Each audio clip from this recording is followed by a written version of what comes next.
It's our time now to move forward with the panel discussion. And the panel discussion will be discussing raising regional collaboration and building sustainable procurement ecosystem. We have today for this session our panelists, Raman Singh, Global Procurement Head from Dabur International, Stephen Meade from Big Bamboo LLC, founder and CEO. And we have Waleed Al-Saeedi, Abu Dhabi Tourist and Culture Authority Director of Procurement. I would like to invite them.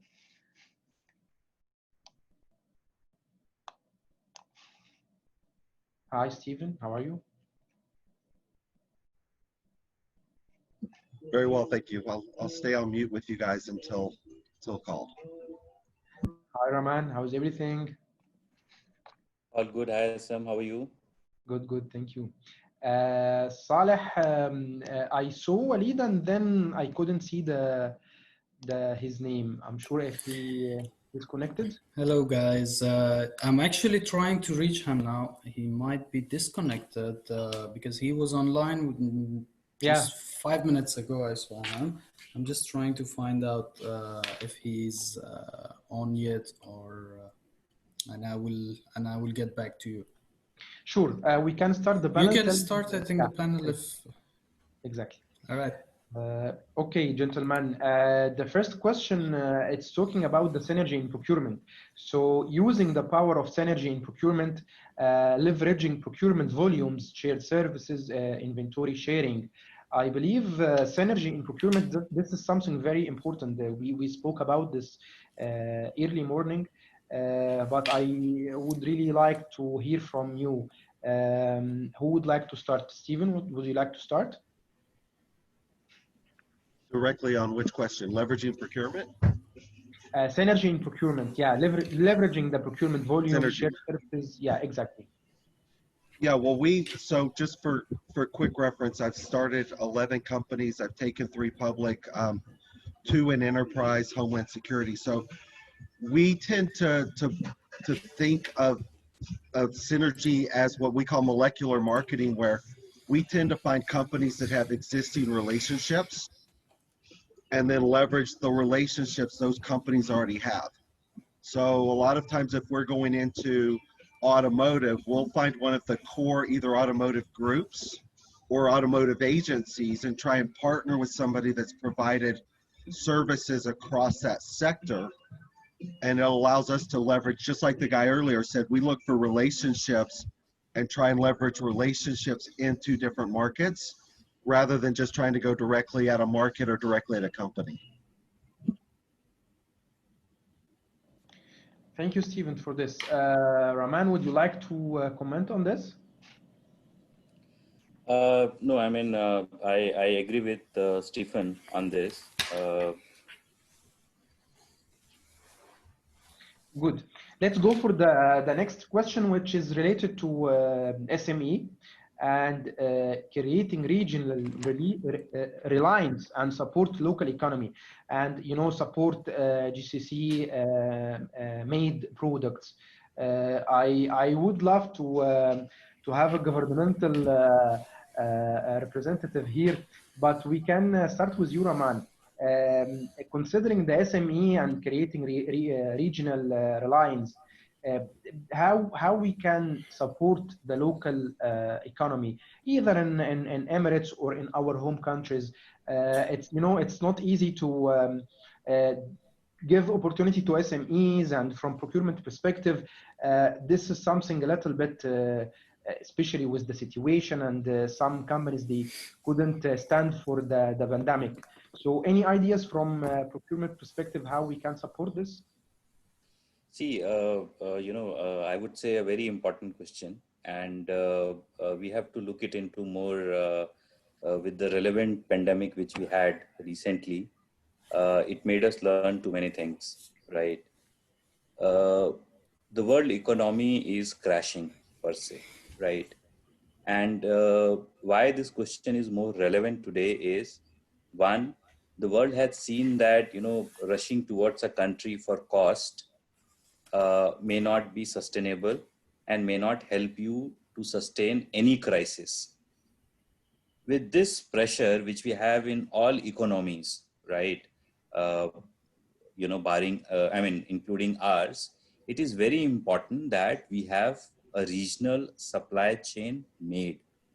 And not only a regional supply chain made, a economy developed of the local region wherein procurement has to contribute in a big way. I'll give you a few examples here. When I took over procurement in Dabur, right, I am responsible for buying for the entire region. There are some 10 countries which I take care of, right? Which includes MENA, which includes Turkey, which includes US. My focus after taking over this role in last 5 years had been to develop a local supply chain for each one of these countries. I encourage the people here to come and invest and help us build our own supply chain, right? When I started my career, I was working with LG Electronics in India. I'm telling you, probably a decade or two old story. So when we started doing it in India, those were days when, Indian economy was opening up, right? And a lot of companies were coming and investing into it. The first thing which I had learned there was we developed our own ecosystem. And that had actually made, a lasting impression in me. And then on, wherever I have moved, I made this very important point. After I came to UAE, right? And all these countries in MENA which we were operating, I have local ecosystem developed. I have the suppliers who are local suppliers, supporting local economy and helping me give something which is, immediate, direct online today. And we were one of the few companies in the region, let me tell you, which did not had a single day stoppage in any of our location because of this, because we had developed the local supply chain to a great extent. So as procurement, it is our responsibility that the country or region we are operating into, we have to develop regional ecosystem. We have to develop a regional supply chain to support the business. And by this, by the pandemic, what has happened is that all the economies are shrinking and all the economies will go from globalization to a localization or a regionalization. And that's where the procurement role becomes far more bigger. And it is a duty of all of us to develop those kind of supply chains in the regions we are operating and support our local economies there. Very good. Stephen, I can see that you left a comment regarding the same question. You would like to elaborate more on this? Yeah, and as I said, everything with what we build is all relationship based and then into it. And so I'm going to pull this off here. I'm a big proponent, especially for SMEs. We spend a lot of time talking about what we do and trying to explain what we do and the value. And the end of it is, it really comes down to what we need. And so when I'm helping other companies, there's 5 steps real quick. What's the emotional value? What's the 3 industries you're targeting? So if you're going into procurement or supply, what are your best industries? What are the companies? What are the title? And what are the 5 people by name who you want to work with? And it's a way to kind of invert the process for small and medium businesses to target the exact company, title, and person they're trying to meet or get to. And we did that. We were in Dubai in March. We're supposed to be back. We looked at who we're trying to get to and ended up meeting with the Chamber of Commerce, Meade, and just different people by name that we went to our relationships and said, here's who we'd love to do business with. And so the SMEs a lot of times don't have big marketing budgets and are trying to do things differently. This is just a way to kind of invert and figure out exactly who you're trying to meet and then learn how to get to those people. Thank you, Stephen, for your thoughts. Waleed, can you hear us? Hi, Ahmed. Yes. Everything good? We had a very good discussion before we have you here on board. So it was about the governmental procurement and public procurement. I told the colleagues, wait till Waleed will come and then we ask him these relevant questions. Yeah. So one of the presentations we were discussing about having a long relationship with the suppliers. Yeah. And you know, from a governmental perspective, somehow it's a little bit sensitive. Maybe you need to have extra approval to have a long relationship. So the question was, if we have a very effective suppliers for years, can we keep them? This is one question. And if yes, so how we are going to allow new entrants into the sector or the market? And how we can assess the suppliers who are new in the sector, especially in governmental procurement. Okay, very good question. Anyway, I'll answer this question in general, not specific to DCT. First of all, having long-term agreement with strategic suppliers is very much in the interest of government. Mentioning that, it's important also to keep the balance within the market and keep the competitive environment also open. In a way, first of all, there is no reason not to have long-term agreement. And I'm saying long-term agreement like more than 1 or 2 years, up to maybe 5 years sometime. We have this type of agreements, and always it's good to have it in a way, especially when it comes to certain or type of services. It doesn't always apply to all type of services or material, but we're talking about strategic, let's say, either service or material with well-known suppliers. In same time, open the competition once the agreement, let's say, expired. That will not contradict with the idea of having the strategic suppliers for the government normally. The support for the small and medium suppliers, that also another strategic, let's say, dimension for the government procurement. And we have actually policy where we requested to support startups, micro SMEs, suppliers, build them and try to support them in a way, again, in the competitive environment. That always something government consider it as strategic relationship and way of supporting especially local SMEs or startups. Very good. And I guess once the contract will expire, we can keep the same suppliers, that we said they have a long relationship, and at the same time we can give the new entrant as well opportunity to compete with each other. By end of the day, we as a customer, we will get benefit of this competition. Yeah, so nothing is contradicting with the procurement rules and governance, right? That's correct. It's also important to understand sometimes the participant in specific supplier with certain government entities give them advantage when it comes to the knowledge and understanding the requirements. So you need to consider that to try to be fair with the other suppliers and provide the right information in order to give them the same advantage with the same contractor.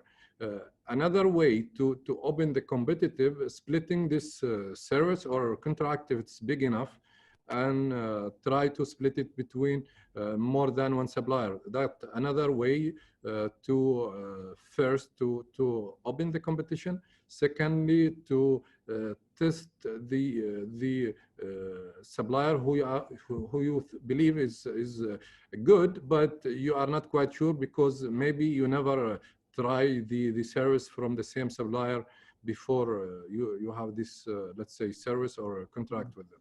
Mm-hmm. Thank you, Waleed, very much for the contribution. Raman, considering the third question, which is speaking or discussing the sustainable procurement. So embed sustainable procurement principles in decision making while onboarding and selecting suppliers. How you can see this?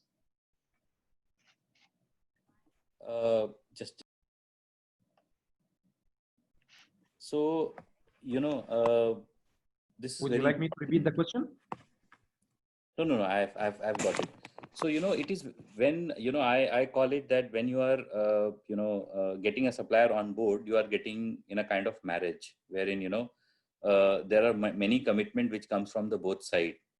So it is very important that when you are getting into a commitment like this, then the onboarding has to be right? The onboarding should not be done on a short-term goals in mind.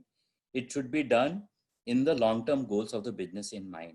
And for that, you have to ensure that, how reliable is the supplier, how sustainable is the business, how is his financials, what are the kind of systems which he is today operating into.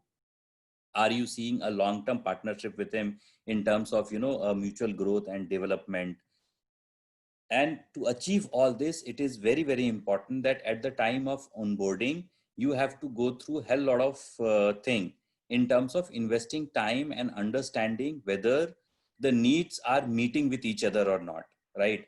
What your business objectives or your business style, is this in line with his expectations? So it is very important that when you are onboarding a supplier, you have to have a long-term plans in your mind.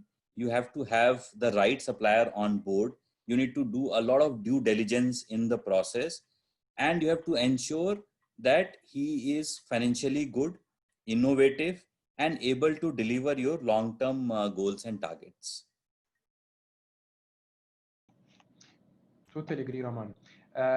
Stephen, as you are coming or joining from US, I believe sustainable procurement should be part of the selection process of any supplier. Can you elaborate on this? Yeah, it's in the US, there's a lot of certification programs. So because mostly for us on the procurement, we deal with the global 2000 companies. So we're at the advantage if we're dealing with other suppliers and procurement guys. For the most part, there's certifications that they've already met. There's some R3s, recycle, remanufacture. There's some lead certification stuff, but that's more on the building side. So for us, we're more a service provider than an actual supplier. So what we've done is partnered with other companies, especially on the IT side, with where we host some of our systems, to put our systems in things that we believe are LEED certified, or the suppliers to us are trying to meet certain standards of sustainability, just at least for power. That's one of the few things that we actually use through the software side. So we don't have a lot to do with it, but we do try. Thank you, Stephen. Waleed, moving to the following question, a collaborative agreement to reduce sourcing risk and reduce cost. Again, from governmental perspective, from public procurement, how to increase the collaborative agreement in order to reduce the sourcing risk and reduce cost? There is, let's say, a specific department within the government where they work on this common agreement to serve all the entities, and that one of good practice which already has been done a long time ago. It's nothing new, at least here in Abu Dhabi. So it's there already, and it's in progress, where they can add the new services based on the needs of the let's say other government entities. Very good, very good. I would like to go for Raman, if he has any adding point, would like to add on this. No, I mean, I am in agreement with Stephen on this. Okay. Stephen? Yes, I'm here. So how we can increase the collaborative agreement in order to reduce the sourcing risk and reduce cost? How can you increase or decrease the collaboration risk? Increase the collaboration in order to reduce the risk when it comes to sourcing risk and reduce the cost. Oh, again, I don't want to sound consistently like giving the same answer, but again, everything that we've done through the years is really around the relationship side of finding good partners, whether that's an existing trade association, whether that's we deal a lot with the consultants in the US, so Accenture, Deloitte, these big companies that have pre-existing relationships. We're trying to leverage existing relationships into the markets, which not only decreases the risk and the cost and the time to market. For us to try and market into the airlines industry, we own a platform that helps these big airlines trade assets. So we're like a barter platform. Same thing for Maersk, these big shipping conglomerates. We leveraged IBM as one of our suppliers to get access into Maersk to try and create a collaboration by leveraging existing relationships. So again, I know I sound like I keep saying the same thing, but we've really learned how to just kind of accelerate into markets, reduce costs, lower marketing, and leverage existing contacts and relationships to collaborate more efficiently. Very good, Steve. Thank you very much. My last question will be to Waleed, because as I was mentioning, we had a lot of discussion with the colleagues. I believe they were from Africa, from Nigeria or Kenya, and they were just trying to compare between what we do in private sector and what should be done in public sector. Of course, I'm talking about the procurement. So just like in a nutshell, you have a very long experience in the public procurement sector. If I asked you like a very simple question, how you see the public procurement is different from the private procurement? Is there any extra approval, any extra processes, any very specific to support the vision of the country that you are representing? Just like to brainstorm on this. Okay, very good question, Ahmed. Generally, again, I'll talk about the practice here, where I believe we're trying to work in a way in very open environment and more agile, similar to the private sector. In a way, it's not a big difference. We try to minimize the bureaucracy, the requirements of approval, centralize or decentralize doesn't really matter if you have the right process and in the same time provide the right delegation authority in order to proceed. As you know, a lot of time we work in very competitive environment and under let's say very tight deadlines where we need to deliver as soon as possible and to cope with the requirements of what's happening. I believe here in UAE the environment is very different. It's very competitive, trying to be the best in everything, and sometimes, believe it or not, we have service in the government even better than the private sector in a way or another. Not to mention the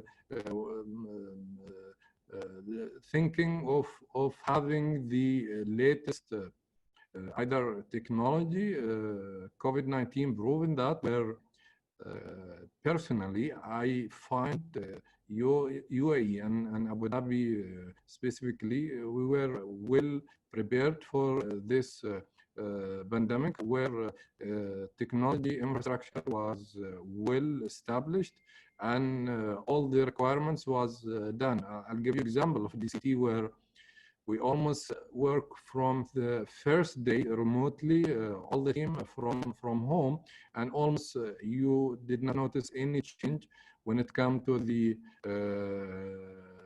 procurement and supply chain. In the opposite, actually, we find the colleagues' response was even better than before. People were very, very responsive when it comes to the deadlines. We done really a great job. Another good example, if you remember, almost 1 year ago or before, UAE government announced the challenge to reduce the tendering cycle from 60 days to 6 minutes. When it comes to the let's say the tendering cycle, in a way, of course, I'm not talking about here the long and complicated tenders, but we're talking about the cycle of the procurement where we have to cope with the technology, use new technology like blockchain, artificial intelligence, and other good example of the technology. And I think, again, we are ready to use this technology and things will become much better in future. With confidence, I can say almost the gap between the private and government is shrinking. And we have a lot of cases where we exchange the experience between these two sectors, where we can use this, again, technology in favor of the government. Thank you, Waleed, for the thoughts. Hopefully this will be helpful for our colleagues who were asking about the public procurement. So before we close this session, any one of the panelists would like to add any comment or any advice, something? Yes, Stephen, go ahead, please. Well, again, coming from the U.S., what we learned, and I'm not going to speak for Waleed, I'm not sure, but within Dubai especially, the Chamber of Commerce and the government associations are really set up to collaboratively help you work with the companies in the region. And that's so different than the United States. Chambers and associations in the US are all member driven.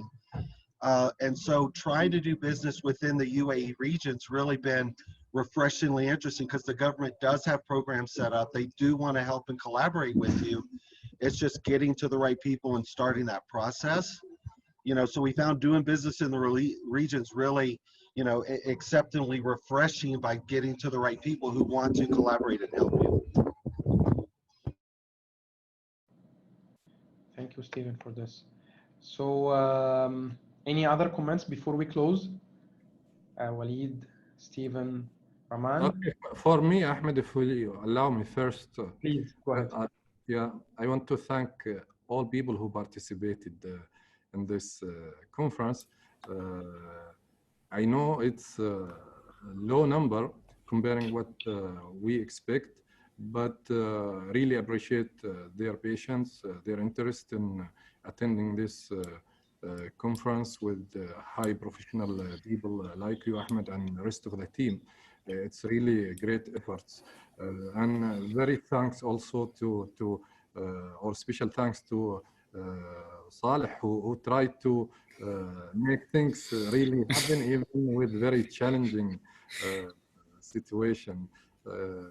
It's not easy to arrange all of this, but hope in the future we'll have such conferences here in Abu Dhabi face to face, and we can meet you all guys. Sure. Thank you very much, Waleed. I know everybody has got busy time these days, especially, but really, especially thanks to you that I changed your plan maybe 2 to 3 times even, but you are so patient and you always collaborate with me on that. And that's actually what it makes this event happen. So thanks to everybody, to Stephen and Ahmed. Obviously, he was from the beginning helping me. Haytham the same, and Raman was also kind of last minute notice. So thanks to everyone on that. I would thank everyone for arranging this, and my closing statement would be that every problem is an opportunity, and no one had seen better than the procurement.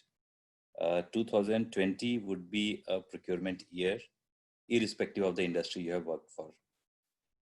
This is the year when we were able to establish, prove, and make our print. So I would say everyone in this call that this is your true potential. You have seen where you can be and where you are. So this should not be an end to what we did. This should be a beginning from here. Thanks to everyone. Thank you very much. Really appreciate chairing the event today along with my colleague Haytham. It's always a pleasure to see the colleagues, exchange the knowledge, hearing from the others. It's as Raman said, that I hope that this will be the year of the procurement, and hope that 2021 will bring something better, inshallah. But really appreciate the effort. Thank you, Saleh, and thank you everybody for having this successful event. And hopefully we meet very soon physically and without masks. Who knows? That's exactly what I was going to say and ask actually Waleed, as he's more involved into this, to give me a kind of at least approximate date, so I will be preparing myself for a physical event in Abu Dhabi. Actually, this time I like the idea to move maybe from Dubai to Abu Dhabi for the event this time. My invitation is open at any time. Thank you very much, Waleed, for your time. Thank you. For sure, I'm going to invite Stefan down in Dubai. It's open to all. Thank you, guys. Thank you very much. Have a great day. Ahmed, you stay with me still. Sure. Thank you very much, Stefan. We're going to be hopefully in contact through the email and maybe a phone call. I would be very happy to have your details and number on the email if you can send me, so we can have the communication for the future event. I would be happy to have you as a speaker over there, obviously. Yeah, I would love that. Just a panelist. Yeah, it was just the last minute also from.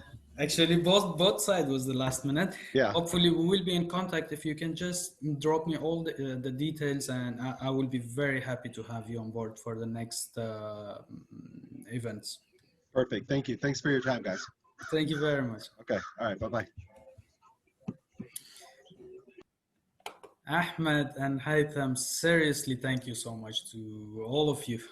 Really, and thank you to the attendees. Still, we have got 12 attendees on board, so thank you to everyone. Ahmed, the stage is yours for closing, and Haytham.